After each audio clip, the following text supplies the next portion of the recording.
Scrims aren't just for outside use. The guy here was in a barn next to a silo, and there was a hole in the ceiling above him where the sunlight was streaming down. I thought I'd be able to capture the high ratio of highlight to shadow by choosing an exposure halfway in between. But although my eyes could see detail in both, since our eyes and minds adjust to the exposure of whatever we're looking at, the camera with its single exposure could not. The sun completely blew out detail on his chest. There was nothing to bring back, even shooting raw.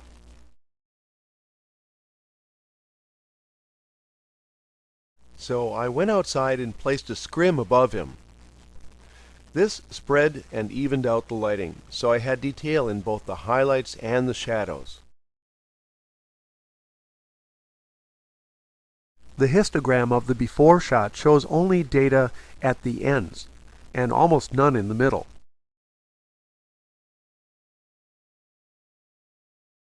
The histogram of the after shot shows that we gained data in the middle, which means the image is less contrasty.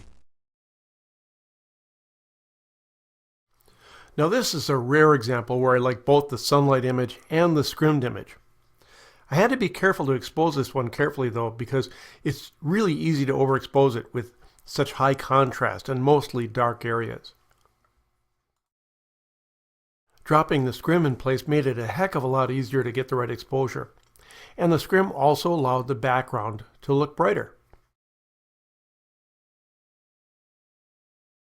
Here's another sunlit image that I like, and this was done in her garage. I enjoy the window pane shadows, but what if she doesn't?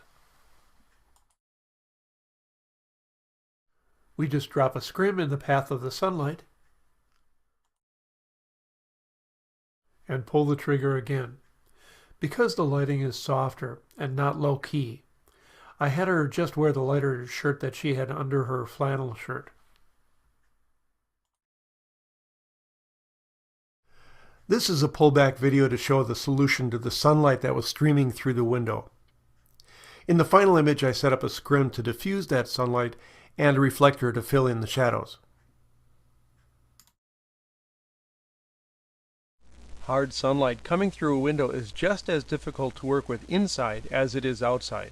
In fact, the contrast, which is the main difficulty with sunlight, can be higher inside. A scrim does an excellent job of diffusing sunlight, whether it's outdoors or indoors. It just happens that in this particular image with diffused light, we lost the interesting sunlight and shadows on the floor and dresser.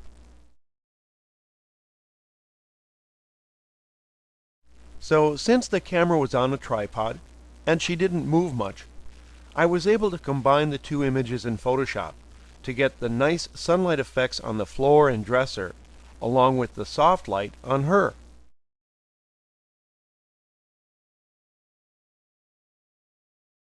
The bushes and trees outside don't allow any direct light for the girl, but the sunlight bouncing off of the light carpet does. That's a problem.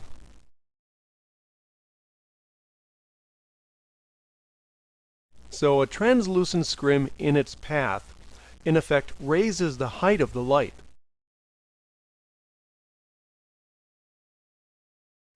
Because the sunlight is so bright, the problem is easy to see and thankfully just as easy to correct. You might be thinking, well, it'd be easy enough to just retouch those eye bags. But that's not the only flaw. Look at all the other uplighting issues.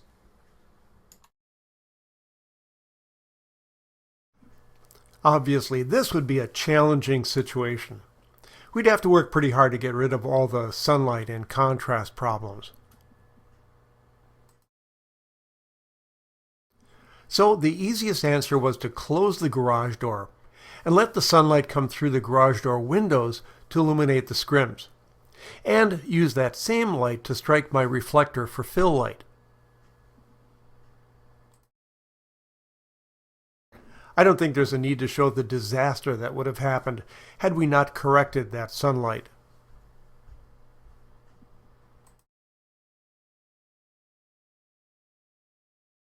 This topic will be about redirected sunlight as a way of dealing with a color problem. She's green here because of the sunlight bouncing off of the trees and the grass outside. So I went outside and set up my reflector to send sunlight into a scrim that I placed against the window. I reflected the light to the high part of the scrim because she's higher in the room inside and I want light to come from above the face.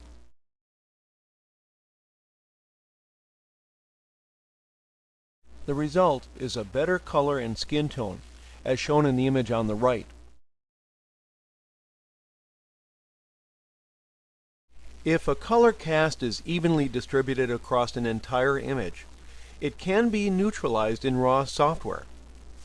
But rarely is the color of light uniform because it comes from many directions. Consequently, it has many different color casts. I chose this room for a portrait of a girl with a white dress. But as you can see, the primary light that the subject sees is sunlight reflected off of green trees. And here's where she'll be. I didn't do any color corrections to this image to show how strong that color cast is. Be aware that our minds often correct for that. But even with raw digital capture and Photoshop, it's difficult, if not impossible, to completely correct it. Here's a non-color corrected image of the girl. So on this image, I picked a spot with a green cast and click balanced it in the raw conversion software. But there still are impurities in the image because of other light casts in the room. See how green her shadow is? Yes, we could work on it in Photoshop, but then we'd have to work on every image we shoot in that spot. There's a better way.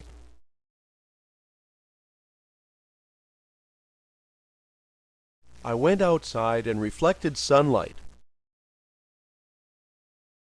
up to that second floor window. Back inside, you can see how beautiful and clean that light is.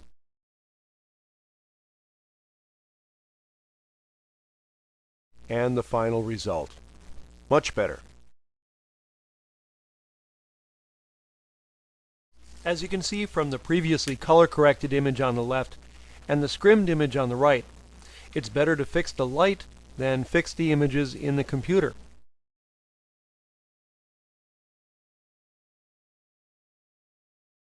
Here's another common problem with window light on a sunny day. Sunlight bouncing off the grass is green, but the sky is blue. That causes a cross-color problem I'll demonstrate in the next few slides. By the way, this window is on the north side of the house, and we've all heard how special north light is. Well, the only reason north light is desirable in our northern hemisphere is because the sun never comes in the window. Placing the white side of my reflector into the light from that window, you can see the color cast result of green grass illuminating the top and blue sky on the bottom. In this wonderful diagram, you can see how the bright sunlight reflecting off the green grass and the blue sky makes the subject look green on top and blue on the bottom. This is how we fix that problem. Reflect sunlight into a white translucent scrim, then into the window. That reflected and diffused sunlight into the scrim will overpower any green or blue light.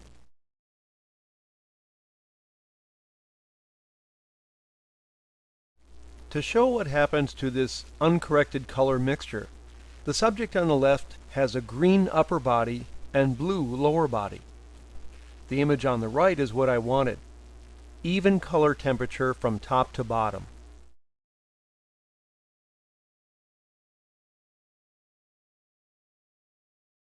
This diagram shows a situation that follows, where the skylight was coming down and the light reflected off the grass was going up.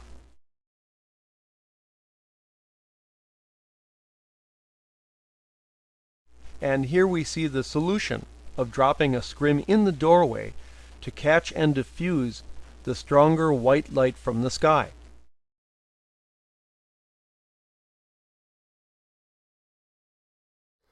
We've got green foliage straight out and then white sky above. So I dropped a scrim in the doorway and that evens out the lighting. Notice his green face and the bright but neutral colored floor. That's because his face sees the foliage, whereas the floor sees the white sky. But here the scrim evened out the light, both in color and how the light is dispersed.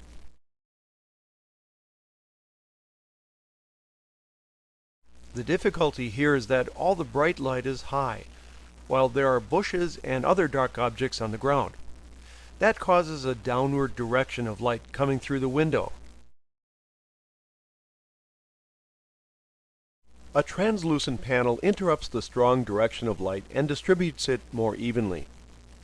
The next two examples will show the benefit of using a scrim on the window when you run into this situation. Without the scrim in place, the high sky was brighter than the low bushes outside. That highlight is only visible to the lower part of her body, making the lower part of her body too light.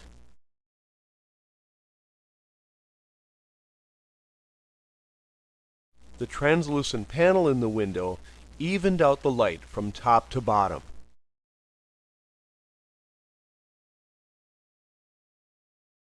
Sunlight was shooting through the window above him, so I scrimmed it. Without the scrim, you can see the overexposure problem. A scrim reduces and softens the light to a manageable level.